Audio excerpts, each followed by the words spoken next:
E aí eu falei, bom, aí nessa faixa, mais ou menos de 2013, eu falei assim, nossa, gente, aí eu resgatei essa coisa de olhar as revistas e falar, puxa, eu queria escrever matéria, produzir alguma coisa fotográfica, eu já tinha tomado uns baldes de água fria.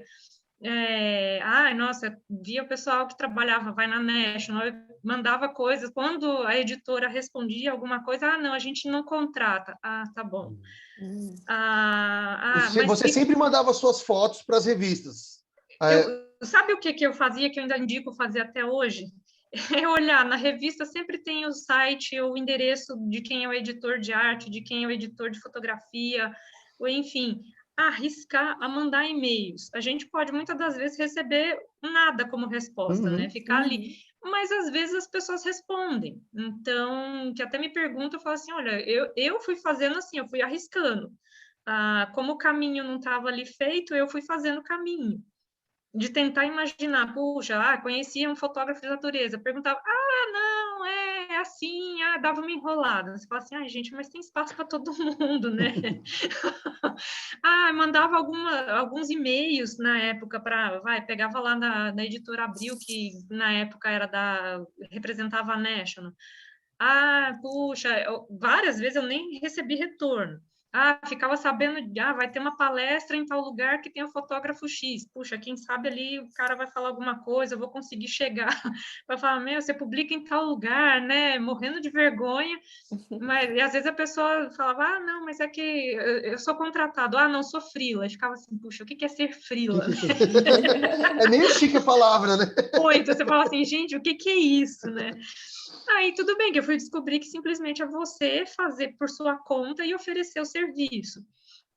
E aí eu comecei a fazendo essas, né? Eu lembro que uma época, acho que 2012, eu fiz um cursinho que era de uma pessoa que era da National, duas pessoas, acho que uma era editora e o outro era fotógrafo. E aí eles explicando na época como funcionava a produção aqui no Brasil, que então não, eles não contratavam fotógrafos, então já tinham alguns nomes que tinham bons trabalhos e que já fazia a matéria, porque a revista vinha para ser traduzida aqui.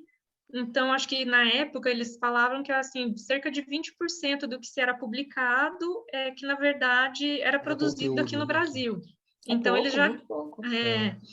já tinham os contatos, né, por bons trabalhos, para se ter ali como contato, falar, olha, a gente tem a ideia dessa matéria, ou de repente a pessoa levava a ideia da matéria.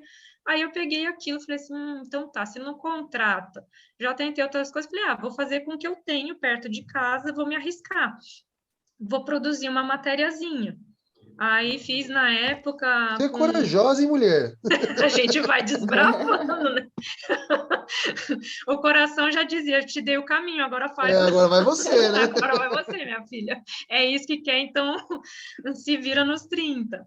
E aí eu lembro que eu fiz uma matériazinha, aí que vem também, né? Quem estiver nos ouvindo, nos assistindo depois, a questão das aulinhas lá de metodologia, a própria iniciação científica que te ensina a fazer o projeto, a escrever, a pesquisar, e ser o curador de tudo aquilo que você está fazendo, já me deu um up ali que foi assim, nossa, vou juntar isso do que eu já ouvi, mais aquilo outro, mais o que eu tenho da época da graduação, até o mestrado, para escrever um projetinho. Então, eu montei na minha cabeça ali, especifiquei uma matériazinha e fui fazer com o que eu tinha perto. Falei, bom, como eu mesma vou me bancar, então o que eu posso fazer com o menor custo possível para mim? Isso tudo para arriscar e falar assim, bom, quero tentar, quem sabe a coisa flui. Eu lembro que na época eu fiz uma matéria sobre o Antônio Vu, com os beija-flores, e então eu fiz lá, montei as perguntinhas, fiz uma entrevista, assim como a gente está batendo papo aqui, a gente foi batendo papo junto com o que eu tinha feito. Escrevi a matéria, fiz umas fotos e mandei na época para alguns lugares. E aí eu lembro que eu mandei para o Terra da Gente. Aí passaram-se vários meses, nenhuma resposta. Falei, não vai responder, né? Já tinha desencanado, né? Já. Aí até bacana, porque tem uma representatividade bem boa, que foi no mês de setembro que saiu a primeira matéria. E quando eu recebi um e-mail, era o Ciro Porto falando, olha, a matéria foi encaminhada para a editora e a sua matéria vai sair, né, agora em setembro. Aí eu fiquei até assim, quando eu li o e-mail, falei, ai, Nossa! como assim? Assim, né? Então foi, depois de vários meses, sei lá se eu mandei esse e-mail por volta de junho, julho, alguma coisa assim, ninguém tinha respondido. Falei, já estava até desencanando com a história. E tentando não desanimar, né? Porque o que a gente vai encontrar, às vezes, no caminho são vários nãos até chegar um Sim, sim. vamos sim. Uhum. Aí é que está a força, né? Se é aquilo que a gente quer e acredita, então é continuar insistindo. E aí, quando ele